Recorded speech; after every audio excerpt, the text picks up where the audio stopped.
Olá pessoal, tudo bem? Eu sou o professor Eduardo e hoje vamos dar continuidade ao material de Word, hoje falando um pouquinho sobre a parte de galeria de estilos, pincel de formatação, marcadores e como trabalhar com colunas dentro da ferramenta.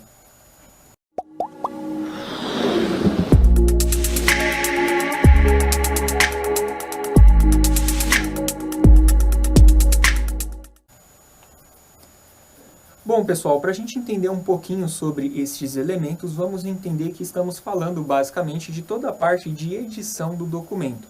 Neste caso, em especial, estamos falando da estrutura gráfica, o layout que vai ser utilizado dentro do documento. Por isso, falamos em específico dos estilos que serão utilizados. A primeira parte que precisamos entender é o pincel de formatação. O pincel de formatação serve basicamente para reduzir o trabalho que teremos na hora de criar uma estrutura que vamos utilizar em cima de um texto, seja um título, um subtítulo, ou mesmo o corpo do texto padrão que teremos no documento. Neste caso, vamos imaginar que, por exemplo, tenhamos colocado num subtítulo algum tema com cor, fonte específica que iremos utilizar outras vezes. Nesse caso, podemos copiar a formatação deste subtítulo e aplicar em outros subtítulos que serão colocados posteriormente dentro do documento. Indo nessa mesma questão, temos a galeria de estilos. A galeria de estilo funciona de uma forma bem parecida, definindo de forma anterior ou de forma posterior como vamos definir o estilo total de uma página ou até mesmo do documento inteiro que estamos criando. Lembrando que há uma ferramenta que permite que possamos utilizar elementos que já são pré-definidos da própria ferramenta, no caso do Word, ou mesmo podemos criar do zero um novo estilo que iremos utilizar outras vezes. Neste caso, podemos definir, por exemplo, cor, tamanho e até mesmo estilo de fonte que vamos utilizar num título, num subtítulo e no corpo do texto, fazendo assim basicamente com que todo o elemento seja um modelo pré-definido para que a gente consiga trabalhar todo o documento. Temos também os marcadores, que servem para destacar dentro do documento quais informações são importantes, quais informações teremos que relembrar e ressaltar em algum momento. Temos várias opções de formas para marcar alguma coisa dentro deste documento.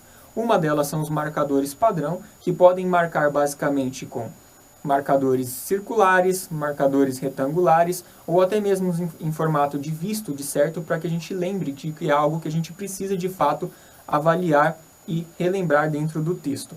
Temos também os marcadores numerados e os marcadores com submarcadores dentro deles, muito utilizados dentro de plataformas que utilizem, por exemplo, índices e sumários, aonde vamos mencionar uma informação que está dentro de um outro conteúdo, porque assim não perdemos as informações e não separamos todas elas em elementos divergentes.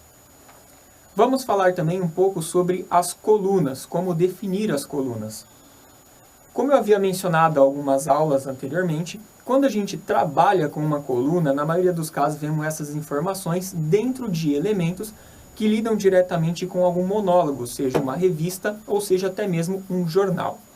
Neste caso, quando vamos inserir uma coluna dentro do documento, temos na guia layout, aliás, as informações referentes à coluna, que ficam juntamente com margens, orientação e tamanho da página.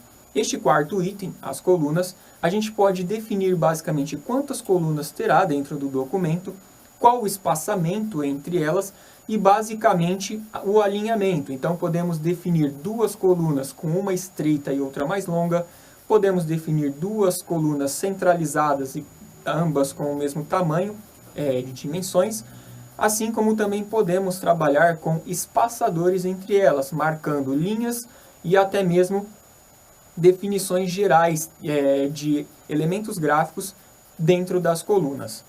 Neste caso, podemos então trabalhar um pouco mais eficiente, de forma mais objetiva, toda a parte de edição do documento. Então, recapitulando, podemos trabalhar basicamente com elementos gráficos voltados aos estilos ou até mesmo modelos que nós vamos utilizar outras vezes usando o pincel de formatação.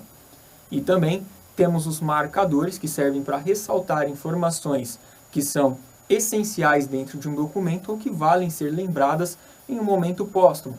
E também temos as informações referentes às colunas, que servem basicamente para que a gente consiga montar um documento em um formato de monólogo, por exemplo, onde vemos essas informações em revistas e jornais e podemos replicá-las nos nossos documentos.